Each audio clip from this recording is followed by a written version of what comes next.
Obrigada por ter vindo à TPA e ao Telejornal. O senhor tem noção exata, neste momento, das consequências da chuva de hoje?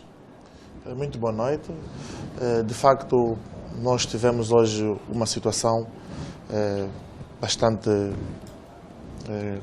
complexa em relação à chuva e que resultou fundamentalmente numa elevada perda de bens materiais, mas também, infelizmente, a perda de vidas humanas, cujo balanço continua a ser feito pelas nossas estruturas da proteção civil, a nível dos municípios e também das administrações municipais. Quais são as informações que têm? E amanhã, muito cedo, vamos fazer uma comunicação com dados mais oficiais, porquanto temos também pessoas desaparecidas e é prematuro agora fazer uma informação numérica para não informarmos mal a nossa população. Tem domínio das zonas mais críticas, Exatamente. pelo menos as mais afetadas? Devemos, antes de mais, dizer que este é um momento que surge exatamente no final da época chuvosa, que, como sabemos, durante este tempo fomos fazendo ações de manutenção dos nossos sistemas de drenagem, particularmente as valas,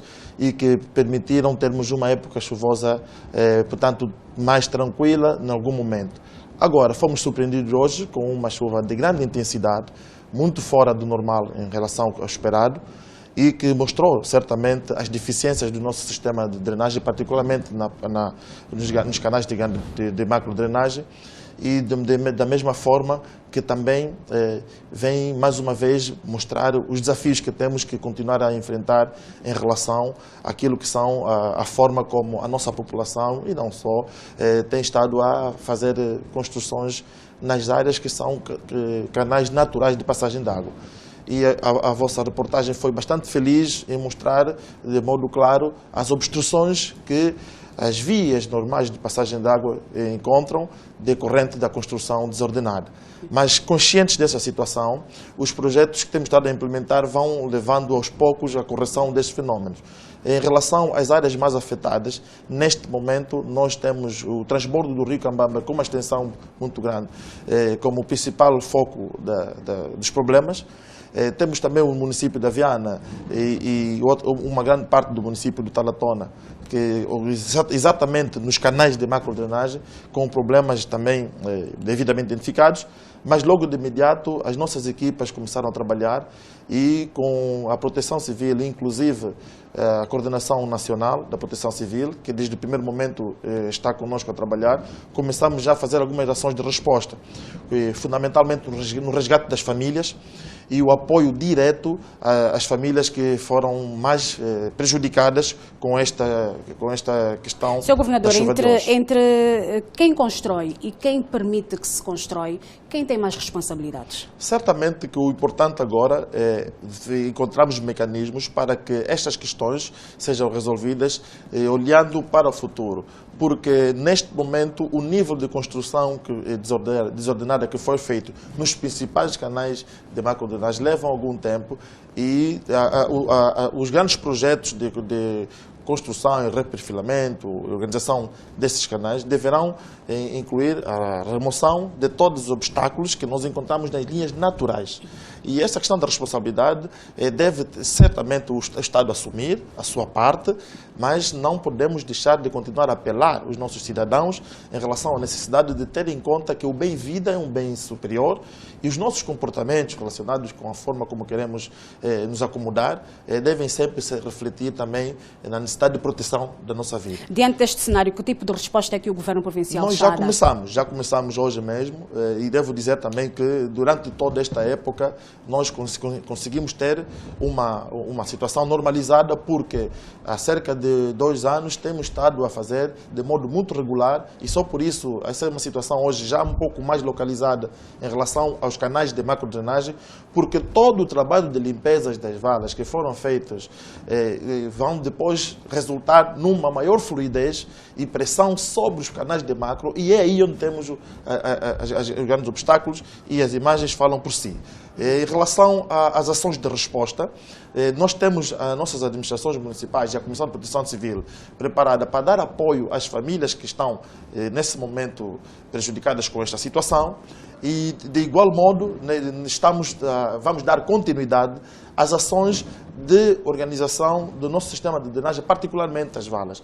E, nesse sentido, também faz parte da carteira de projetos do Governo Provincial iniciar uma abordagem em relação aos canais de macrodrenagem, que, como sabemos, é um investimento muito elevado, mas que terá que ser feito e, acima de tudo, de modo sequencial. Não vai ser possível fazer uma abordagem geral, mas nós não podemos continuar a tratar da questão das chuvas de Luanda só com ações, digamos, de mitigação. E o senhor acha Há desde já acha, algumas ações mais governador, estruturantes que devem ser abraçadas e o Governo Provincial de Luanda tem esses projetos devidamente delineados. O senhor governador acha que a esta altura é legítimo que continuemos a perguntar-lhe se Luanda está preparada para receber chuvas? As chuvas têm dimensões. E devemos também reconhecer que, sendo obra da natureza, não cabe a nós dizer que está ou não preparada. Independentemente do volume pluviométrico, há certamente situações como é que vivemos hoje, que às vezes fogem do nosso controle. Mas a preparação de qualquer cidade, qualquer país, em relação a calamidades naturais, resultará sempre da forma como vai também fazer os seus investimentos nas estruturas, nas infraestruturas técnicas para melhoramento da sua rede de drenagem. E em relação a Luanda, nós ainda não estamos com uma preparação adequada para as grandes quedas como é que vimos hoje. O que temos feito é procurar minimizar ao máximo esses efeitos, e a chuva que caiu hoje deve nos preocupar, mas não deve ser a imagem daquilo que é o trabalho que tem sido feito de modo permanente e que precisa ser melhorado e reforçado com investimentos mais estruturantes. Há também um aspecto que é fundamental aqui reter, em relação à necessidade que temos de cada vez mais o sentido de autoridade ser exercido de modo corretivo, para que a necessidade que a população tem de construir não ponha em risco as suas próprias vidas, porque se nós continuarmos se nós não deixarmos que a água siga o seu caminho de modo normal, também nós não podemos certamente ter uma situação melhorada. Por outro lado, enquanto chove, há comportamentos que nós devemos continuar a apelar à população a não observar. Desde já, o volume de pessoas que circulam enquanto chove, e isto coloca em risco muitas vidas.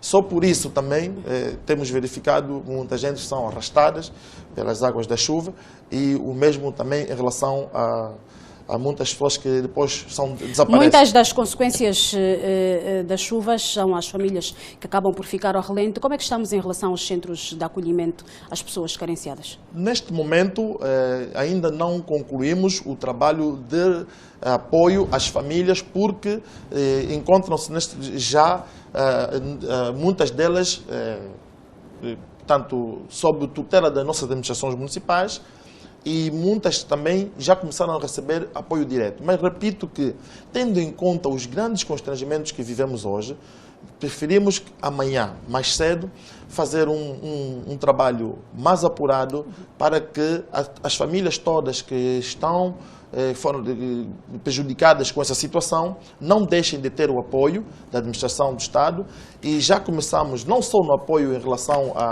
ao seu alojamento provisório, enquanto se criam as melhores condições, mas também muitas perderam bens e precisamos nesses momentos de apoiá-las. A Comissão Nacional de Proteção Civil, desde manhã, já está a trabalhar também com o Governo Provincial e a Comissão Provincial, e foi acionado esse mecanismo precisamente porque a dimensão do estrangulamento que houve exige uma resposta melhorada, e gostaríamos de tranquilizar aqui a nossa população para que nós não vamos cruzar os braços em relação àquilo que é a nossa responsabilidade, mas devemos continuar a observar todos uma postura em relação a